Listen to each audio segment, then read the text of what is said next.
सत्य समाचार, तटस्थ समाचार, समाज बदल्ने हाम्रो अभियान। नमस्कार, यो हो टाइम समाचार। म वीरेन्द्र मन्सुर गरौ।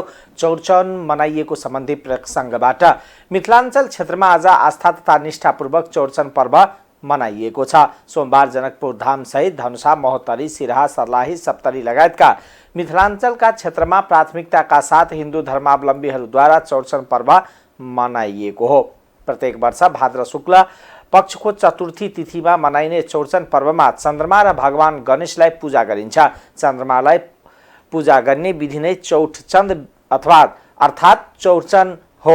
व्रत बसेकी व्रतालु महिलाहरू साँझ चन्द्रमा देखिने बित्तिकै आफ्नो घरको आँगन वा छतमा लिपपोत गरी चामल, पिठो, घोलले घेरा र चन्द्रमाको आकृति बनाई पूजा सामग्री चढाएर उदाउँदो गरेको चन्द्रमालाई अर्घ्य दिएर यो पर्व मनाउँछन्। यस पर्वको का लागि व्रत बस्ने व्रतालु महिला दिनभर निराहार बस्छन्। साँझ पख चन्द्रमा उदय हुनु अगाडि दिनमा व्रत पवित्रताका साथ मनाइएका खीर, पुरी, दही, फूल सहितका पूजा र अन्य सामग्री आँगनमा लिपपोत गरी माटोको भाँडामा सजाएर राखिन्छ। चन्द्रमाको उदय भएपछि सर्वप्रथम व्रतालु महिलाले हातमा कुनै फल लिएर चन्द्रमाको दर्शन गर्छिन् र आफ्नो मनमा रहेका सङ्कल्प र आराधनाको मनमनै स्मरण गर्छिन्। त्यसपछि घर अन्य सदस्यहरू त्यसै गरी हातमा फलसहितका दर्शन गर्छन्। आज भगवान श्री गणेशको पूजा आराधना गरी गणेश चतुर्थी समेत मनाइँदैछ भने विश्वकर्मा पूजा र हरितालिका तीज पनि मनाइँदैछ। चौरचनको दिन व्रतालुहरू निराहार व्रत बसी साँझको समयमा भगवान गणेश र चन्द्रमालाई विभिन्न प्रकारका फलफुल तथा खीर, पुरी अर्पण गर्ने गर्छन्। चन्द्रमाको पूजा हुने भएकोले यो पर्वमा घरको आँगन र छतमा पूजा हुन्छ। साथै देशभरि धुमधामका साथ भगवान शिव र माता पार्वतीको पूजा आराधना गरी हरितालिका तीज र मेसनरी तथा फलामे औजार सहितका भगवान विश्वकर्माका पूजा समेत मनाइएको छ। भाद्र शुक्ल तृतीयाका दिनमा मनाइने हरितालिका तीज पर्व देवादिदेव महादेवको पूजा आराधना गरी मनाइएको छ। भाद्र शुक्ल तृतीयामा व्रत बसी शिव पार्वतीको पूजा उपासना गरेमा पारिवारिक सुख शान्ति र कल्याणको प्राप्ति हुने धार्मिक विश्वास छ। सत्ययुगमा हिमालय पुत्री पार्वतीले गौरी घाटमा बसी तपस्या गरेर श्री महादेव पति बाउने वरदान पाएको विश्वासमा यो व्रत सुरु भएको पौराणिक मान्यता छ। वरदान विपरीत पार्वती पिता हिमालयले पार्वतीको इच्छा विपरीत विष्णुसित विवाह गरिदिन खोजेपछि साथीहरूलाई आफ्नो समस्या सुनाइन्। पार्वती समस्यामा परेको थाहा पाएपछि उहाँले साथीहरूले हरण गरेर लगी कसैले नदेख्ने ठाउँमा लुकाएर राखिदिए। साथीहरूले लुकाएकै ठाउँमा पार्वतीले निराहार व्रत गरी महादेवलाई पतिको रूपमा प्राप्त गरिन्। यसैगरी पार्वती साथीहरूद्वारा हरण भएको दिन भाद्र शुक्ल तृतीयाको दिन भएकोले त्यही समयदेखि हरितालिका तीजको व्रत लिने प्रचलन सुरु भएको धर्मशास्त्रको मत छ। संस्कृत भाषामा हरित र आलिका दुईवटा शब्द मिलेर हरितालिका शब्द बनेको छ, जसमा हरित शब्दको अर्थ हरण गरिएको र आलिका शब्द अर्थात् साथी भन्ने हुन्छ। सत्ययुगमा आजका दिन निराहार व्रत बसी पार्वतीले महादेव स्वामी पाएकी आजको दिनमा व्रत बस्दा मनोकामना पूरा हुने धार्मिक विश्वास छ।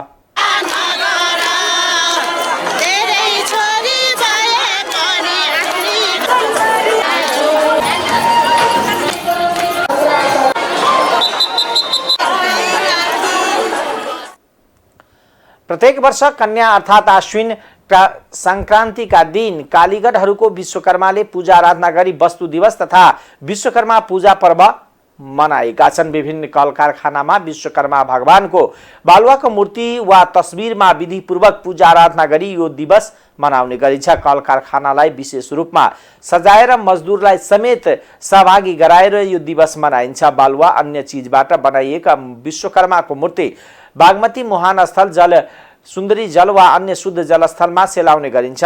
पूजा गरी मंगलबारदेखि नदीमा लगी मूर्ति सेलाइन्छ। आजको दिन कालीगढले उपयोगमा ल्याउने विभिन्न औजारहरूको सामानमा पूजा आराधना गरेर धेरै समय टिक्ने, कामका बेलामा नबिग्रिने र राम्रो काम गर्न सकिने लगायतका गुण प्राप्त हुने धार्मिक विश्वास छ। द्वापर युगमा भगवान कृष्णलाई राक्षसहरूले दुख दिएपछि विश्वकर्माले समुद्रको बीचमा भेदद्वारिका बनाई लुकाएको धार्मिक विश्वास छ। नेकपा एकीकृत समाजवादीका अध्यक्ष माधव कुमार नेपालले सत्ता गठबन्धनबाट आफ्नो पार्टीलाई बाहिर निकाल्ने षड्यन्त्र भइरहेको बताउनु भएको छ। सोमबार काठमाडौँमा आयोजित एक कार्यक्रमलाई सम्बोधन गर्दै अध्यक्ष नेपालले यस्तो बताउनु भएको हो। उहाँले गठबन्धनलाई कमजोर पार्नका लागि आफ्नो पार्टीलाई बाहिर निकाल्ने काम भइरहेको बताउनुभयो। अध्यक्ष नेपालले सबै षड्यन्त्रबाट होशियार रहन आग्रह गर्नुभयो। उहाँले गठबन्धनलाई बलियो बनाउने जिम्मेवारी आफूहरूको रहेको बताउनुभयो। गठबन्धन बनाउने काममा भूमिका आफूहरूले नै खेलेको भन्दै गठबन्धन पनि आफूले नै जोगाउनु पर्ने बताउनुभयो। अध्यक्ष नेपालले अनुचित कुरामा का विरुद्धमा सङ्घर्ष गर्ने र नयाँ स्तरको उन्नत कम्युनिस्टहरूको एकता कायम गर्दै अघि बढ्ने नीति आफूहरूको रहेको बताउनुभयो। अध्यक्ष नेपालले व्याख्यात्मक घोषणाको रूपमा एमसीसी पास नगरेको भए नेपालको हात तल पर्ने र नेपालको स्वाभिमानले नतमस्तक हुनुपर्ने स्थिति आउने दावी गर्नुभयो। उहाँले व्याख्यात्मक घोषणापछि मात्र पास गर्नेले विदेशीको गुलाम बन्नु नपरेको बताउनुभयो। उहाँले एमसीसीको घोर विरोध गरेका कारण वाहवाही पाउने भए मजदुर किसान पार्टी र मोहन विक्रम सिंहको पार्टीले 100 सिट कटाउने बताउनुभयो। त्यसो हुनाले गठबन्धनबाट अलग हुने, सरकारबाट बाहिर निस्किने कुरो भनेको यो पार्टीलाई समाप्त पार्ने षड्यन्त्र हो। त्यो भनेको दक्षिणपन्थीहरूका सामु घुँडा टेक्ने स्थितिमा पुर्याउने कुरा मात्रै हो। हामीले प्रतिगमनका विरुद्धमा सङ्घर्ष गर्यौं, संविधान विरोधी दृष्टिकोणलाई परास्त गर्यौं, प्रतिगामी शक्तिहरूको मनोबललाई चुनौती दियौं भनेपछि यी सबै हामीले गरेका कामहरू अत्यन्तै जायज थिए। गठबन्धनलाई हात लगाएर यसलाई कमजोर पार्नका लागि अनि यसबाट हाम्रो पार्टीलाई बाहिर निकाल्नका लागि जुन किसिमको षड्यन्त्र भइरहेको छ त्यसबाट होशियार हुनका लागि म सबैलाई आह्वान गर्न चाहन्छु। त्यसैले गठबन्धनलाई बलियो बनाउने हाम्रो जिम्मेवारी हो। गठबन्धन बनाउने काममा भूमिका हामीले नै खेलेको, विगतमा पनि हामीले भूमिका खेलेको हो, अहिले पनि हामीले भूमिका खेलेको हो। हामी कसैले तानेर गएको होइन, हामीले तानेर ल्याएको हो। यो कुराप्रति गौरव बोध गर्नुपर्छ र हामीले यो गठबन्धनलाई जोगाउने बढाउने काममा भूमिका खेल्नुपर्छ। कमजोरी भएका छन् भने आलोचना गर्न सकिन्छ, बेठिक भएका छन् भने त्यसको आलोचना गर्न सकिन्छ। आलोचना गर्नु भनेको कमजोरीलाई सुधार गर्नका लागि हो, मिलेर अगाडि बढ्नका लागि। त्यसो हुनाले हामीले लिने गरेको नीति के हो भने एकता पनि गर्ने, अनुचित कुराका विरुद्धमा सङ्घर्ष पनि गर्ने र सङ्घर्ष गरेर नयाँ स्तरको उन्नत स्तरको एकता कायम गर्दै अगाडि बढ्ने। एमसीसी यथास्थितिमा पास हुने थियो, नेपालको हात तल पर्ने थियो, नेपालको स्वाभिमानले नतमस्तक हुनुपर्ने हुन्थ्यो र हामी आफ्नो अडान अगाडि सार्न सक्ने हैसियतमा हुने थिएन। तर हाम्रै पार्टीको पहलकदमी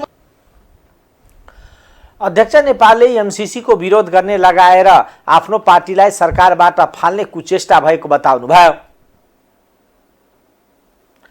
स्वास्थ्य तथा जनसङ्ख्या मन्त्री मोहन बहादुर बस्नेतको पहलमा विगत 38 दिनदेखि माइतीघर मण्डलामा रिले अनसनमा बसिरहेको चिकित्सक शिक्षा सरोकार सङ्घर्ष समितिका पदाधिकारीहरूले सोमबारदेखि अनसन तोडेका छन्। मन्त्री बस्नेतले सङ्घर्ष समितिले उठाएका माग सम्बोधन गर्न सरकारले पहल गरिरहेको र चिकित्सा शिक्षा ऐन छिट्टै संशोधन हुने तयारी रहेको आवश्यक दिएपछि 14 सूत्रीय माग राखेर अनसन बसेका उनीहरू हाललाई आफ्नो सडक सङ्घर्ष स्थगित गर्न राजी भएका हुन्।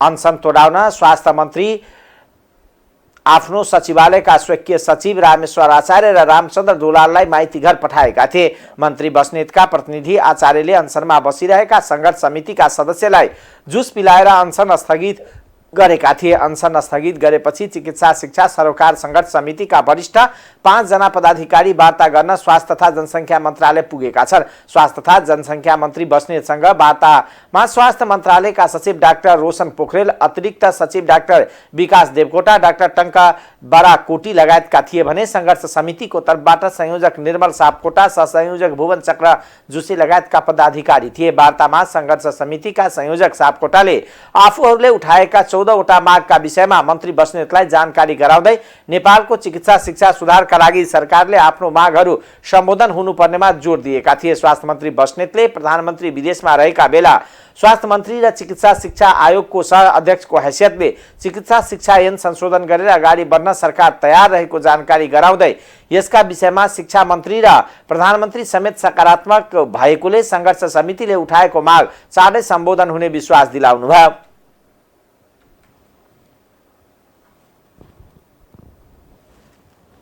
प्रधानमन्त्री स्वास्थ्य शिक्षा र चाहिँ आयोगका पदाधिकारी बसेर छलफल गरिरहेका थियौँ। हामी भोलि सम्माननीय प्रधानमन्त्री फर्कुनु हुने बित्तिकै यो कुरा राख्छौँ। त्यसपछि अहिले नयाँ शिक्षा आयोगको उपाध्यक्षज्यूको पनि मनोनयन भइसकेको बेला हो र तपाईँहरूका समस्याहरू तपाईँहरूका मागहरू अब धेरै जायज पनि छन्।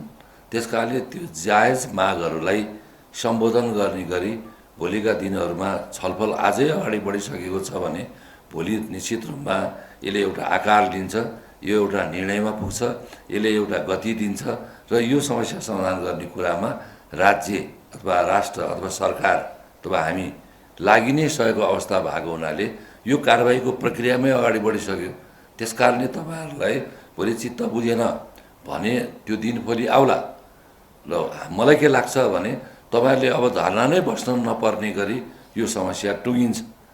बढाउनका लागि स्वास्थ्य मन्त्रालय, शिक्षा मन्त्रालय लगायत अब शिक्षा आयोग र सम्माननीयज्यूको प्रधानमन्त्रीको कार्यालय वा सम्माननीय प्रधानमन्त्री आफै चाहिँ अब यसमा सक्रिय भइसक्नु भएको अवस्था र हामी सक्रिय भइसकेको अवस्था भएको हुनाले यो समस्या निकट भविष्यमा समाधान हुने चाहिँ तपाईँलाई विश्वास व्यक्त गर्दै तपाईँहरूले अहिले जुन अब हाम्रो सचिवालयबाट जानुभएका साथीहरूबाट जुस खुवाएर तपाईँहरूलाई जुन अहिले यो धरना चाहिँ तोड्ने काम भएको छ 38 दिनदेखिको, यसका लागि म तपाईँहरूलाई धन्यवाद पनि दिन चाहन्छु र हामी सबै मिलेर अगाडि बढ्ने हो र भोलिका दिनमा ऐन संशोधन भइसकेपछि पनि हाम्रा कामहरू धेरै हुनेछन्।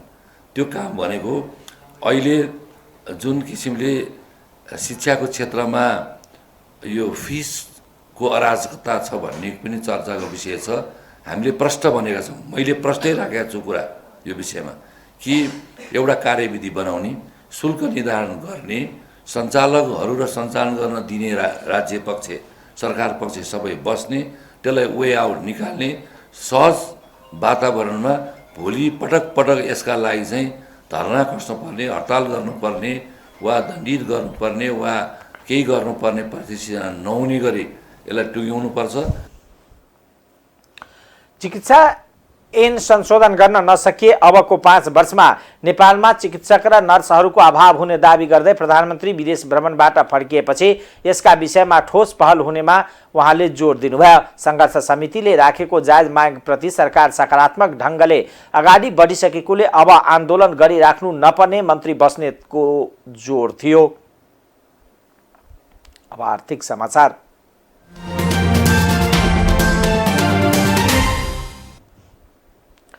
सन् 2022 में विश्वव्यापी व्यापार वित्त अन्तर 2.5 ट्रिलियन डलर पुगेको छ। एसियाली विकास बैंक एडीबीले हालै सार्वजनिक गरेको 2023 फाइनेन्स ग्याप्स ग्रोथ एन्ड जब सर्भेले यस्तो देखाएको हो। एडीबी का अनुसार 2 वर्ष अघि 1.7 ट्रिलियन डलर रहेको थियो। 1 ट्रिलियन बराबर 1000 अर्ब हुन्छ। बढ्दो ब्याज दर र मुद्रास्फीति र भू राजनीति अस्थिरताले बैंकहरूको व्यापार वित्त पोषण गर्ने क्षमता घटाएकोले विश्वव्यापी व्यापार वित्तीय अन्तर गहिरिएको एडीबीले बताएको छ। व्यापार वित्त अन्तर भनेको आयात र निर्यातलाई समर्थन गर्ने वित्त पोषणका लागि गरिने अनुरोध र स्वीकृति बीचको भिन्नता हो। बढ्दो ब्याज दर, मुद्रास्फीति र भू राजनीति स्थिरताले बैंकहरूको व्यापार वित्त पोषण गर्ने क्षमता घटाएकोले विश्वव्यापी व्यापार वित्त अन्तर गहिरिएको एडीबीले बताएको छ। कोरोना महामारीपछि आर्थिक क्षेत्रमा देखिएको पुनरुत्थानसँगै व्यापार विश्वव्यापी सामान निर्यात र 2021-22 मा क्रमशः 26.6% र 15.5% बढेको सर्वेक्षणमा उल्लेख छ। अर्थतन्त्रको तीव्र पुनरुत्थानपछि व्यापार वित्तको माग बढेको तर आर्थिक जोखिमले वित्तलाई पहिलाको तुलनामा सुरक्षित गर्न कठिन बनाएको सर्वेक्षणले देखाएको छ। उक्त सर्वेक्षणलाई व्यापार वित्त स्वास्थ्यको अग्रणी ब्यारोमिटर मानिन्छ। यसमा 50 देशका 137 बैंक र 185 कम्पनीको तथ्याङ्क समावेश गरिएको एडिबीले बताएको छ। सर्वेक्षणमा सहभागीहरूले बढ्दो ब्याज दर, वित्तीय बजारको अनिश्चितता, आर्थिक मन्दी र भू राजनीतिक स्थिरताका कारण निरन्तर बाधाहरूको सामना गर्नु परेको बताएका थिए। अब अन्तर्राष्ट्रिय समाचार।